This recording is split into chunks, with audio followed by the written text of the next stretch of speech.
কুমকুমের রান্নার আজ দুখানা রেসিপি দেখাবো।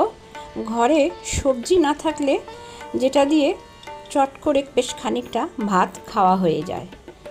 প্রথমে দেখাবো চিংড়ি মাছ ভাজা, কিছুই না, খুবই সাধারণ ক্যাপসিকাম দিয়ে চিংড়ি মাছ ভাজা সর্ষের তেলে। আর তার পরেরটা দেখাবো বড়ি দিয়ে।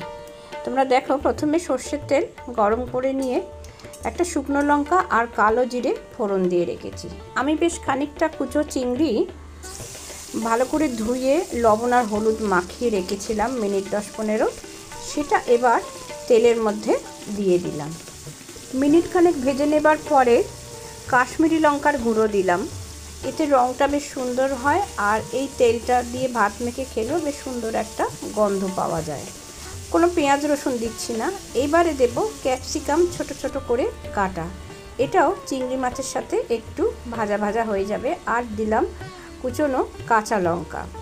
এই তিনটে একসাথে বেশ ভাজা ভাজা করে নিয়ে এটা গরম থাকতে থাকতেই সাদা ধোয়া ওটা ভাতের সাথে খেলে দুর্দান্ত লাগবে। একটু লঙ্কা মেখে খেলে আর তো কোনো কথাই নেই। তাহলে দেখে নিলে চিংড়ি ক্যাপসিকাম ভাজা। বাড়িতে একদিন বানিয়ে আমাকে অতি অবশ্যই জানিও কেমন লাগলো রেসিপিটা। চিংড়ি মাছের তরকারি, মালাইকারি, ভাপারি যে শুধু টেস্ট হয় তা নয়, এই চিংড়ি তেল ভাজাটাও কিন্তু এতটাই টেস্ট হয়, শুকনো ভাতের সাথে খেতে কিন্তু অসাধারণ লাগে।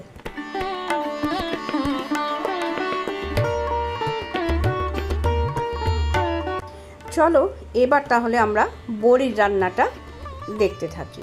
মটর ডালের বড়ির একটু অন্যরকম ঝাল। আমি কিন্তু পেঁয়াজ রসুন দিয়ে করছি।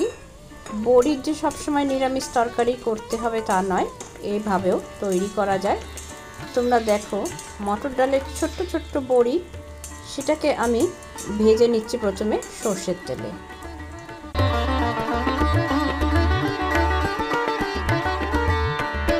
ভাজা তেলেই শুকনো লঙ্কা আর কালো জিরে ফোড়ন দিয়ে পেঁয়াজটা ভাজতে দেব।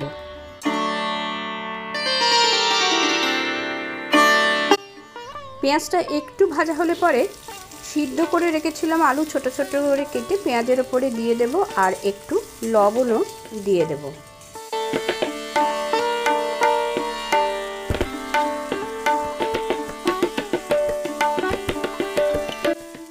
ভেজে রাখা বড়িটা দিয়ে দিলাম।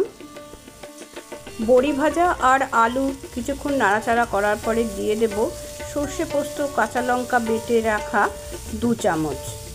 এবারে আবার মশলাটা ভালোভাবে মিশিয়ে নিচ্ছি, নিয়ে একটু সামান্য গরম জল দিয়ে দেব খুবই সামান্য হলুদ। বড়ির এই ঝাল তরকারিটা কিন্তু সাদা ভাতের সাথে খুব ভালো লাগে, আবার রুটির সাথেও কিন্তু ভালো লাগবে। যারা তরকারিতে একটু মিষ্টি খাবে তারা কিন্তু এই সময় চিনি বা গুড় দিয়ে দিতে পারে।